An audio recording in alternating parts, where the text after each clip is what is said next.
إن الحمد لله نحمده ونستعينه ونستغفره ونؤمن به ونتوكل عليه ونعوذ بالله من شرور أنفسنا ومن سيئات أعمالنا. من يهده الله فلا مضل له ومن يضلله فلا هادي له. وأشهد أن لا إله إلا الله وحده لا شريك له وأشهد أن محمدا عبده ورسوله. أما بعد فإن خير الحديث كتاب الله وخير الهدي هدي محمد صلى الله عليه وسلم وشر الأمور محدثاتها وكل محدثة بدعة وكل بدعة ضلالة وكل ضلالة في النار. فأعوذ بالله من الشيطان الرجيم. بسم الله الرحمن الرحيم. يا أيها الذين آمنوا اتقوا الله حق تقاته ولا تموتن إلا وأنتم مسلمون. يا أيها الناس اتقوا ربكم الذي خلقكم من نفس واحدة وخلق منها زوجها وبث منهما رجالا كثيرا ونساء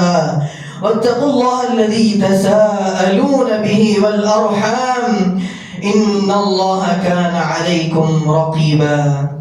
يا أيها الذين آمنوا اتقوا الله وقولوا قولا سديدا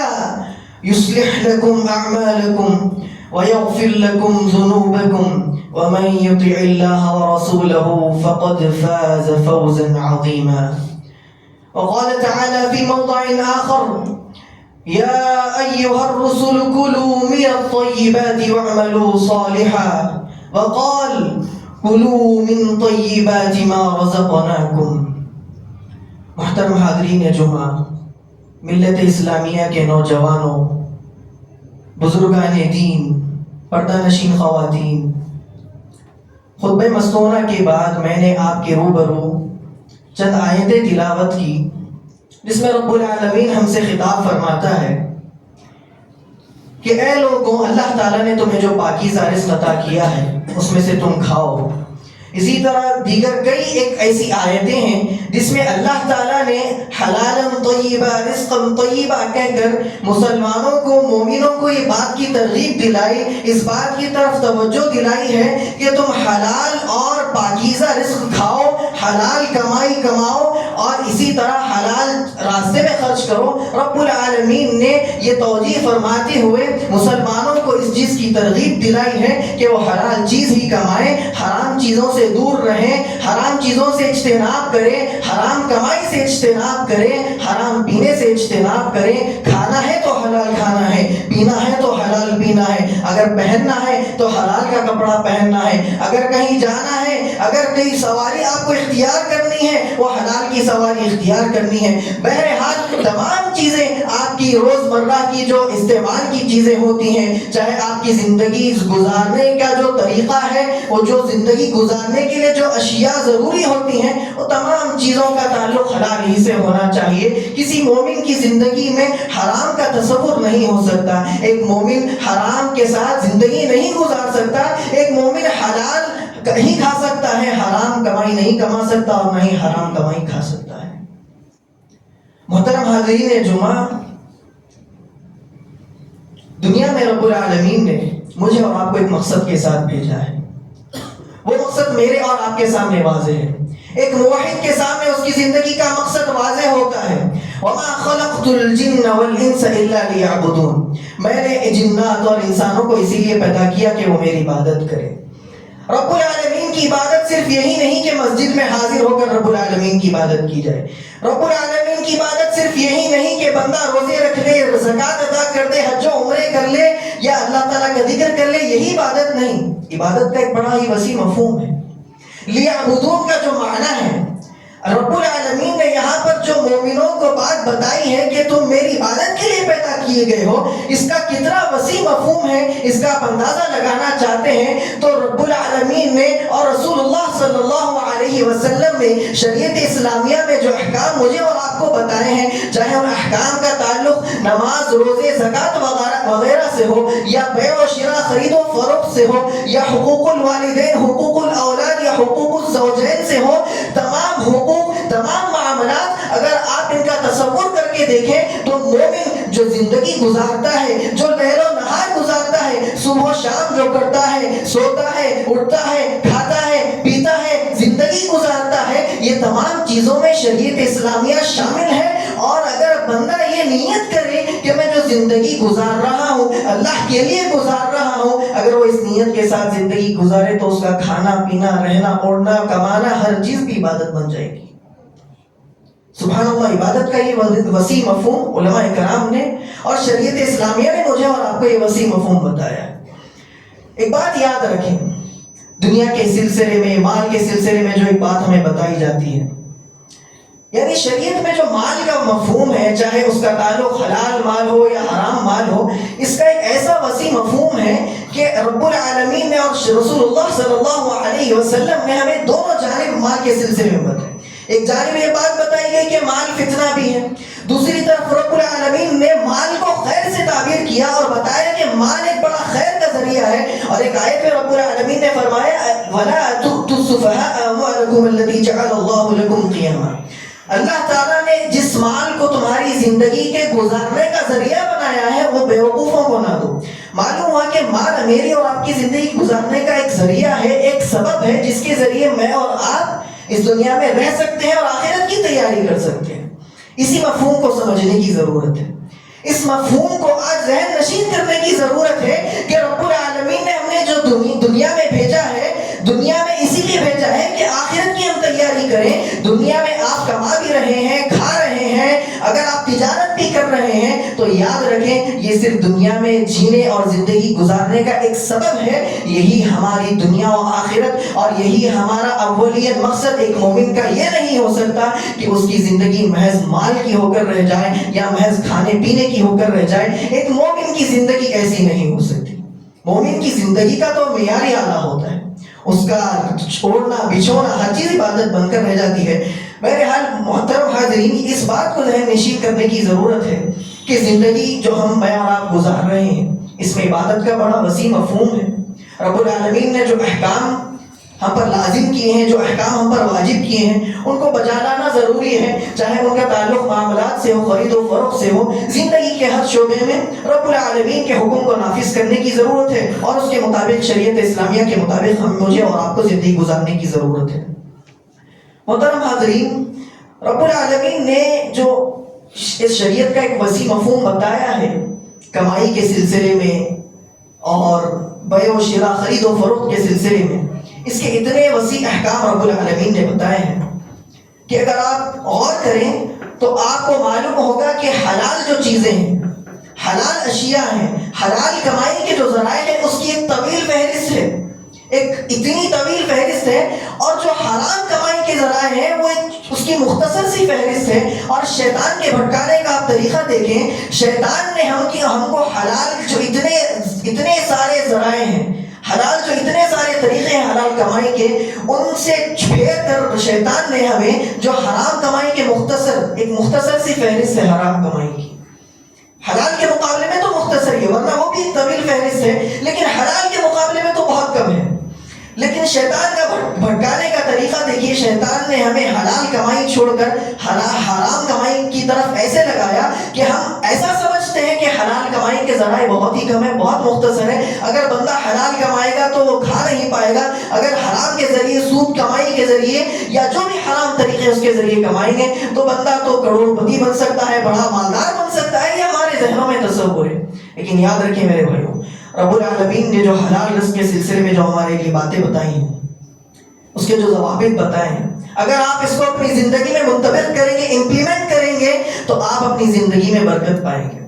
حرام کمائی کے ذریعے 1000 روپے کیوں نہ آپ دن میں کماتے ہو، اس کے مقابلے میں اگر حلال کمائی کا 10 روپیہ بھی آپ کماتے ہیں، 100 روپے بھی آپ کماتے ہیں، وہ 100 روپے ان 1000 روپوں کے مقابلے میں کافی ہو جائیں گے اور وہ آپ کے لیے بڑی برکت کا ثابت ہوں گے۔ اور جو 1000 روپے آپ کما رہے ہیں، یاد رکھیے اس میں اگر وہ حرام کا مال ہے اور اگر وہ حرام کا مال ہے تو یاد رکھیں پہلے تو اس میں برکت نہیں، دوسری مصیبت یہ کہ وہ آپ کے لیے وبال جان بن جائے گی، وہ چیز آپ کو جہنم میں لے جانے کا سبب بن سکتی ہیں اگر یہ حرام کمائی کا ایک لقمہ میرے اور آپ کے پیٹ میں چلے جائے. یاد رکھیں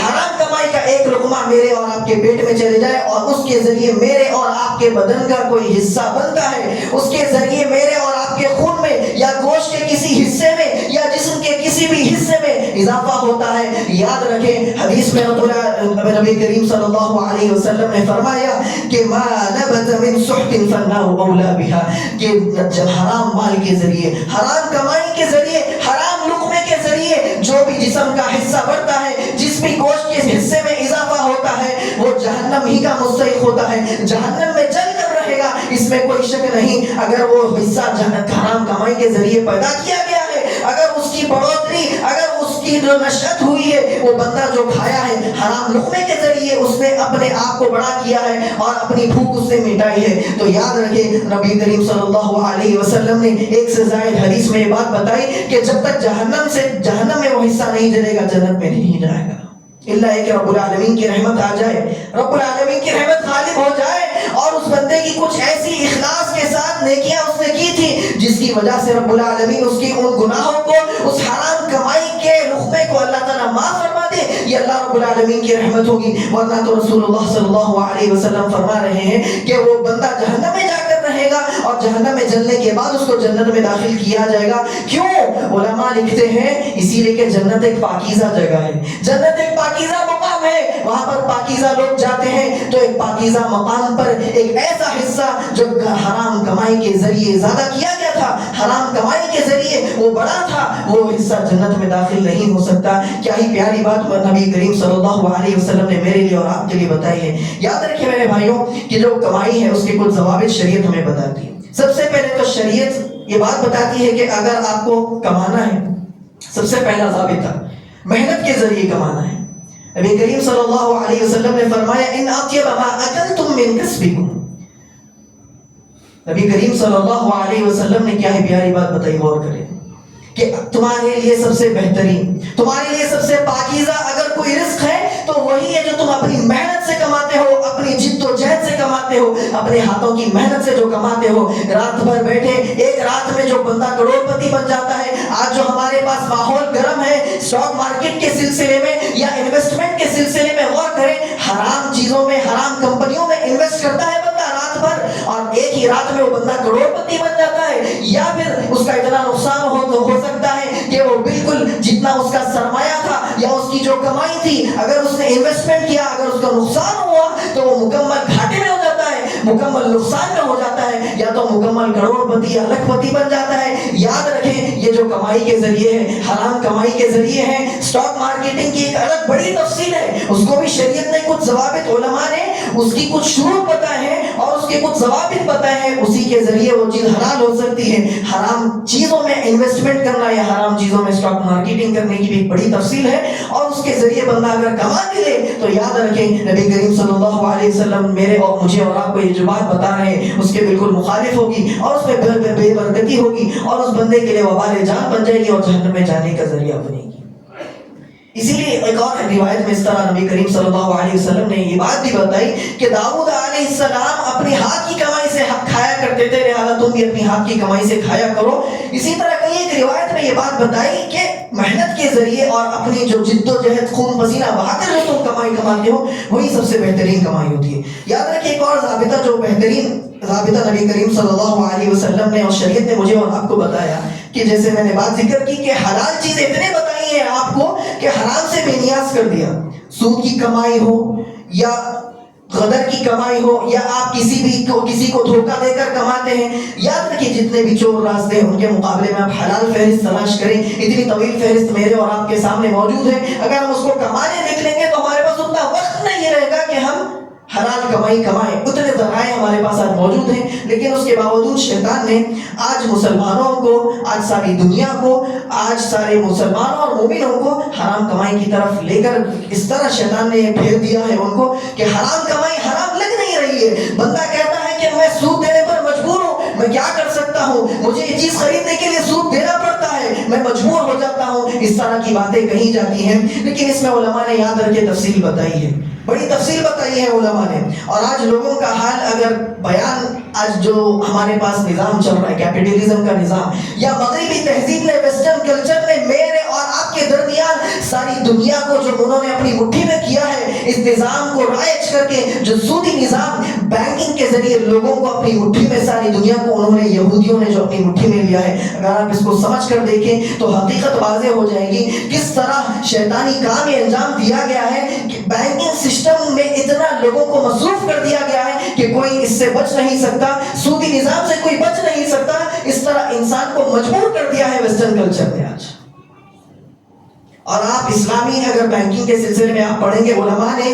اسلامک فائنانس پر آج علماء موجود ہیں، اسلامک فائنانس پر تخصص کرنے والے، اسپیشلائزیشن کرنے والے آج ہمارے درمیان علماء موجود ہیں. اگر کوئی بندہ بینکنگ کے سلسلے میں یا سودی کاروبار میں مشغول ہے اور وہ اس میں جھگڑا ہوا ہے، وہ مجبور ہے، وہ کہتا ہے کہ میں اس سے نکل نہیں سکتا، تو یاد رکھیں اگر بندہ کچھ کوشش کرے، رب العالمین سے توفیق مانگے، تو ضرور رب العالمین اس کو نجات دے سکتا ہے. آج ہمارے درمیان علماء موجود ہیں، اس کا کوئی متبادل نظام موجود ہو سکتا ہے. اگر میں آپ کے سامنے یہ بات رکھوں کہ بینک کی جو کمائی ہوتی ہے، اس کے جو کچھ شعبے ہوتے ہیں وہ اس کی کمائی حرام ہوتی ہے، یا اسی طرح اسٹاک مارکیٹنگ میں جو کچھ کمائی ہوتی ہے، یا پھر اس کے علاوہ جو آج آن لائن کمانے کے جو اتنے مختلف ہمارے سامنے ذرائع موجود ہیں، اگر میں آپ کو اس کی طویل فہرست بتاؤں جو حرام چیزوں کی جو فہرست بنتی جا رہی ہے، بندہ جھگڑا جا رہا ہے اور بندہ چاہتا ہے کہ گھر بیٹھے بیٹھے میں کما لوں اور گھر بیٹھے میں جو ہے نا مالدار بن جاؤں. یاد رکھیں اگر بندہ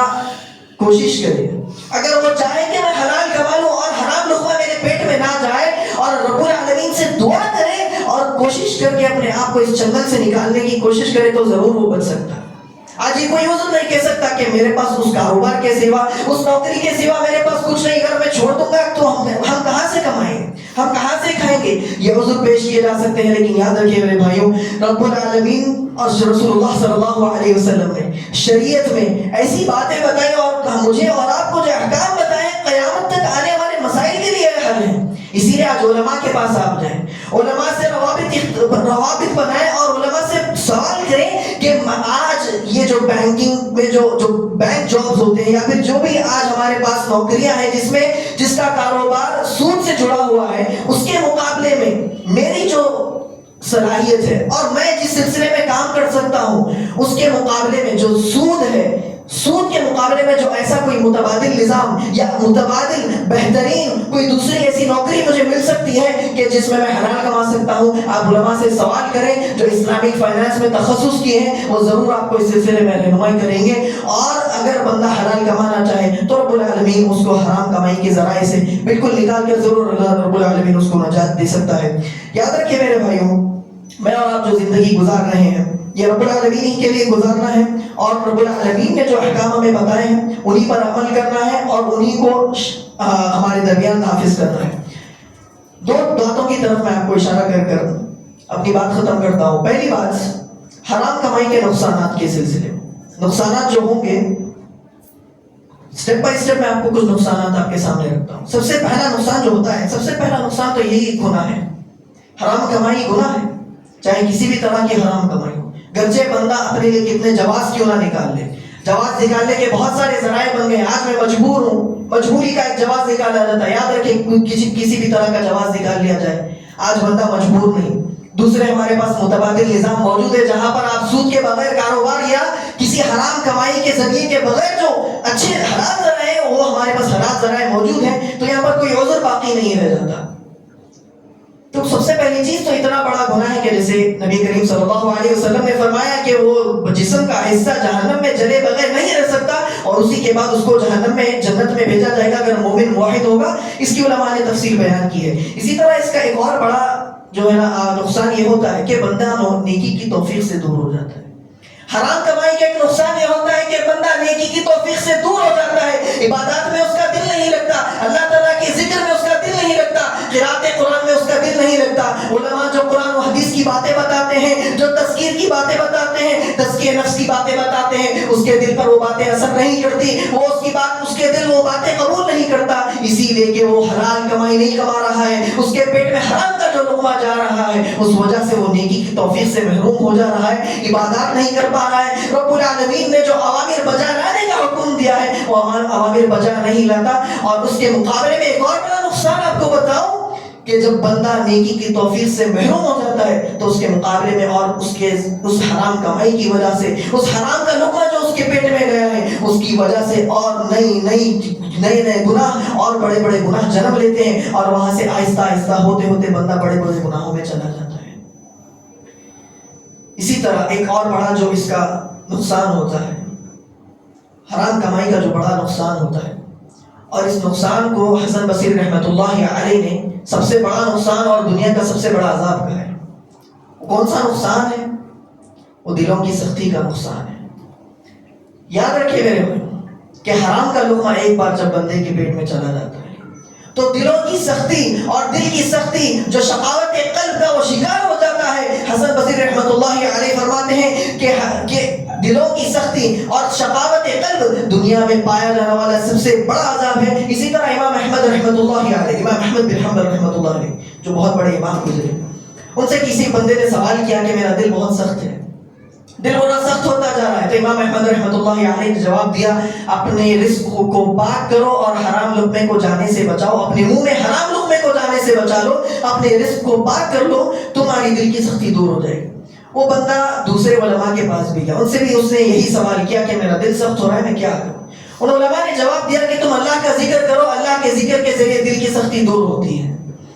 تو بندے نے ان علماء سے سوال کیا کہ میں ابھی کچھ دیر پہلے امام احمد سے سوال کر کے آیا ہوں کہ میں کس طرح اپنے دل کی سختی سے دور ہو جاؤں. تو امام احمد نے مجھے یہ جواب دیا کہ میں اپنے رزق کو پاک کروں. تو علماء نے اس بندے کو جواب دیا کہ ہاں امام احمد نے جو تمہیں بات کہی ہے بالکل صحیح بات ہے اور وہ ہماری بات سے پہلے ہے. ذکر اللہ اگر بندہ حرام کمائی کرتے ہوئے بھی ذکر اللہ اگر بندہ کرے تو اس کے دل پہ کچھ اثر نہیں ہوگا. اسی لیے اس کو پہلے اپنا رزق پاک کرنا ہوگا، اپنی کمائی پاک کرنی ہوگی، حرام کمائی سے اس کو بچنا ہوگا، تبھی اس کا دل سختی سے بچ سکتا ہے. آج آپ دیکھتے ہیں دنیا میں کچھ ایسے واقعات پیش آتے ہیں، آپ اور میں حیران رہ جاتے ہیں کہ بندہ اتنا بھی سخت دل ہو سکتا ہے کیا اتنی نچلی حرکت بھی کر سکتا ہے. تو یاد رکھیں یہی وہ حرام کمائی کے ذرائع اور حرام کمائی کے جو لقمے پیٹ میں جاتے ہیں اسی کا نقصان نظر آتا ہے کہ انسان حیوان بنتا چلا جاتا ہے اور اس کو احساس بھی نہیں ہوتا دل کی سختی کا کہ وہ اتنی آگے بڑھ جاتا ہے.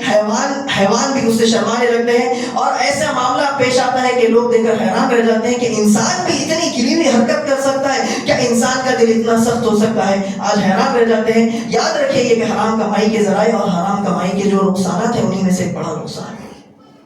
اسی لیے رب العالمین نے جب یہ بات بتائی، جیسے خطبہ مرسومہ کے بعد میں نے آپ کے روبرو ایک آیت تلاوت کی تھی، یا ایھا الرسول کلوا من الطیبات واعملوا صالحا، کہ رب العالمین نے یہ بات بتائی کہ رسولوں کو، مومن نہیں، اللہ تعالیٰ نے رسولوں کو حکم دیا کہ اے رسول تم طیبات کھاؤ، نیک جو پاکیزہ رزق اس کو کھاؤ، وَعْمَلُوا صَالِحًا، اور تم نیک عمل کرتے رہو. علماء نے ایک بہترین نقطہ یہ بات بتائی یہاں پر کہ اللہ رب العالمین نے پاکیزہ رزق، حلال رزق کے بعد نیک اور عمل صالح کا ذکر کیا. اس سے بات معلوم ہوتی ہے کہ جو بندہ حلال رزق کھاتا ہے اس کو عمل صالح کی توفیق ہوتی ہے، نیک عمل کی توفیق ہوتی ہے، اور اس کے مقابلے میں جو بندہ حرام کی کمائی کھاتا ہے، حرام کا لقمہ کھاتا ہے، وہ بندہ نیکی سے محروم ہو جاتا ہے. علماء نے یہ نقطہ یہاں پر لکھا ہے. اسی طرح اس سلسلے میں نبی کریم صلی اللہ علیہ وسلم نے جو ایک حدیث بتائی اور جو ایک بہت بڑا نقصان مرتب ہوتا ہے، جو آج میں اور آپ جس کا سامنا کرتے ہیں، آج مومن بندے، مسلمان بندے جس چیز کی شکایت کر رہے ہیں، وہ نقصان میں آپ کو بتاتا چلو حرام کمائی کی وجہ سے جو ہوتا ہے وہ ہے عدم قبولیت، دعا کی عدم قبولیت، دعا کا قبول نہ ہونا. بندہ صبح شام دعائیں کر رہا ہے، دن و رات دعائیں کر رہا ہے، تہجد کے وقت میں دعائیں کر رہا ہے، ایسے بہترین اوقات جس میں دعا قبول ہوتی ہے اس میں دعا کرنے کی کوشش کر رہا ہے لیکن اس کی دعا قبول نہیں ہو رہی ہے. یاد رکھیں حرام کمائی کے نقصانات میں ایک بڑا نقصان یہ ہوتا ہے کہ بندے کی دعا قبول نہیں ہوتی. وہ کتنی چاہے دعائیں کر لے، اس کے پیٹ میں جو حرام کا رزق گیا ہے اس وجہ سے اس کی دعائیں قبول نہیں ہو رہی ہیں. اسی چیز کو نبی کریم صلی اللہ علیہ وسلم نے ایک بہترین حدیث میں جو امام نووی نے 40 میں ذکر کی ہے، صحیح مسلم کی روایت ہے، اس میں نبی کریم صلی اللہ علیہ وسلم نے حلال رزق کا ذکر کرتے ہوئے ذکر کیا، ثم ذکر الرجل يطيل السفر اشعث اغبر يمد يديه الى السماء يا ربي يا ربي ومطعمه حرام ومشربه حرام وملبسه حرام فأنى يستجاب لذلك. نبی کریم صلی اللہ علیہ وسلم نے ذکر کیا کہ ایک ایسا بندہ جو مسافر ہے، اس کی بہت بری حالت ہے، برے حال میں ہے، اللہ سے دعا کرتا ہے لیکن اس کا جو کھانا پینا اوڑھنا ہے وہ حرام ہے، تو کیسے اس کا جواب دیا جائے گا؟ کیسے اس کی دعا قبول ہوگی؟ گرچہ وہ سفر کی حالت میں ہے، ایسا آدمی جو بہت بری حالت میں ہے، رب العالمین بندے کی ایسی پریشانی کی حالت میں جو دعا کی جاتی ہے وہ قبول کر لیتا ہے اللہ تعالیٰ، لیکن یہ بندہ پریشانی میں ہونے کے باوجود اس کی حرام کمائی ہونے کی وجہ سے اس کی دعا قبول نہیں ہو رہی ہے۔ نبی کریم صلی اللہ علیہ وسلم نے مجھے اور آپ کو بڑا پیغام دیا ہے اس حدیث میں۔ ایک دو واقعات کی طرف اشارہ کر کے اپنی بات کو میں ختم کرتا ہوں۔ آپ اور میں جانتے ہیں عبداللہ بن مبارک رحمۃ اللہ علیہ، عبداللہ بن مبارک رحمۃ اللہ علیہ بہت بڑے محدث، بہت بڑے فقیہ، علماء نے تو ان کے سلسلے میں کہا کہ جمعیت فی کل الخصائل الخیر، یعنی ان کے اندر عبداللہ بن مبارک جو شخصیت تھی، جو محدث تھے، ان کے اندر تمام جو اچھی خصلتیں تھیں وہ پوری کی پوری خصلتیں ان کے اندر جمع ہو گئی تھی۔ علماء نے یہ بات کہی، یعنی ہر اچھی خصلت آپ ان کے اندر پا سکتے ہیں، چاہے عبادات کے سلسلے میں ہو، علم کے سلسلے میں ہو، حدیث کے فن میں ہو، فقہ کے فن میں ہو۔ اتنا انہوں نے انہوں نے بیڑا جمایا اور انہوں نے ایسا اپنا لوہا بنوایا کہ دنیا کہنے پر مجبور ہو گئی کہ عبداللہ بن مبارک بہت بڑے محدث گزرے ہیں۔ عبداللہ بن مبارک جو اتنے بڑے محدث بنے، ان کے جو والد تھے مبارک رحمۃ اللہ علیہ، ان کے سلسلے میں علماء نے بات لکھی کہ مبارک رحمۃ اللہ علیہ بڑے ہی غریب آدمی تھے، کسی مالک کے کھیت میں کام کیا کرتے تھے، باغ میں کام کیا کرتے تھے، مالک باہر چلے جایا کرتا تھا، بڑے دنوں بعد آتا تھا، سفروں پر جاتا تو بہت دنوں بعد وہ جب لوٹا تو مبارک رحمۃ اللہ علیہ کو اس نے یہ بات کہی کہ تم میرے باغ سے کچھ انار توڑ کر لاؤ اور انار میٹھے ہونے چاہیے۔ مبارک رحمۃ اللہ علیہ گئے اور انہوں نے کچھ انار توڑ کر لائیں، جب وہ مالک کو دیے تو مالک نے دیکھا کہ انار کھٹے ہیں، تو انار جب کھٹے نکلے ان کو بھیجا کہ یہ انار کھٹے، میٹھے انار لے کر آؤ، پھر سے ہو گئے، پھر سے کھٹے انار ہی لے کر آئے۔ تو جب اس نے یہ بات دیکھی تو کہا کہ تم اتنے سال سے باغ میں ہو، یہاں پر کھیتی میں کام کر رہے ہو، یہاں پر اس کی خدمت کر رہے ہو، باغ کی حفاظت کر رہے ہو، کیا تمہیں آج تک یہ بات معلوم نہیں ہوئی کہ کون سا انار کھٹا ہوتا ہے، کس جگہ کا انار میٹھا ہوگا؟ کیا تمہیں اس بات کا اندازہ نہیں؟ مبارک رحمۃ اللہ علیہ نے ایک بڑا تاریخی جملہ کہا، اور ایسا جملہ کہا، آپ اس جملے کو یہاں سے لے کر جائیں، کہا کہ میں آپ کی بات میں آپ کے باغ کی حفاظت کی میں نے آپ کی ذمہ داری لی تھی، میں نے اس کی چونکہ صرف حفاظت کی ذمہ داری لی تھی، میں نے آج تک کبھی اس کا پھل نہیں چکھا، میں نے کبھی آج تک اس باغ سے انار کو نہیں چکھا۔ مالک بڑا تعجب کیا کہ اتنے عرصے سے کام کرنے والا بندہ آج تک اس باغ کا اس نے پھل نہیں چکھا۔ لوگوں سے اس نے دریافت کیا کہ کیا واقعی میں مبارک رحمۃ اللہ علیہ کیا یہ کبھی انہوں نے پھل نہیں چکھا باغ کا؟ لوگوں نے کہا ہاں، کبھی ہم نے اس کو پھل کھاتے ہوئے نہیں دیکھا۔ مالک وہ بندہ جو باغ کا مالک تھا اتنا حیران ہوا اور وہ اتنا ان سے متاثر ہوا کہ اس کی جو ایک لوتی بیٹی تھی، اس کی ایک لوتی بیٹی کی شادی اس نے مبارک رحمۃ اللہ علیہ سے کروا دی، اور یہی مبارک رحمۃ اللہ علیہ جو اتنے بڑے یعنی اتنے وہ امانت دار تھے، ان کے ہی بطن سے، ان کی بیوی کی بطن سے وہ عبداللہ بن مبارک رحمۃ اللہ علیہ پیدا ہوئے، جو اتنے بڑے محدث، اتنے بڑے فقیہ، ایسے عابد اور زاہد بنے۔ تو والدین کی جو کمائی اور ان کی جو حلال کمائی ہوتی ہے، ان کی جو امانت داری ہوتی ہے، اس کا اثر بچوں پر بھی پڑتا ہے۔ تو اگر میں اور آپ اپنی اولاد کو نیک بنانا چاہتے ہیں،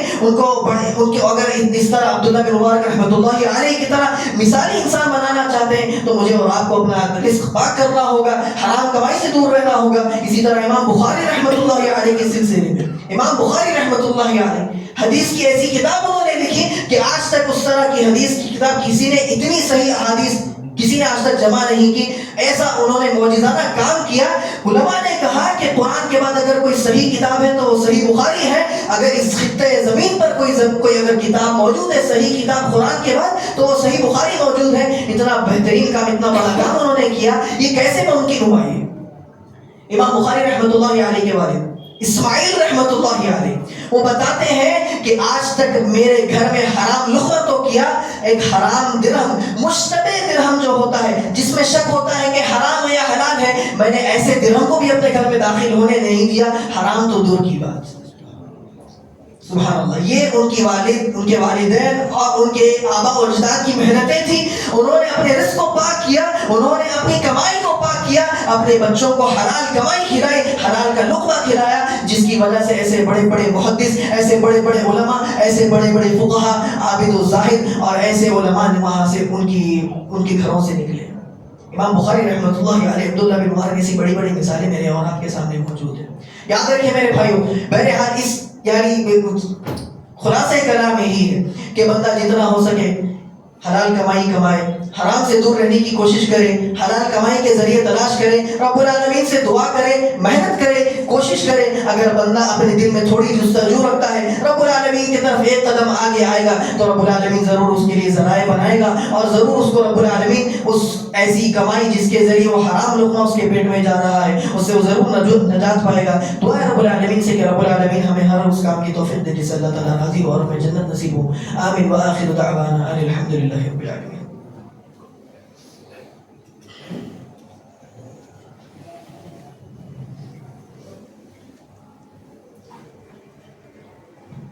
الحمدللہ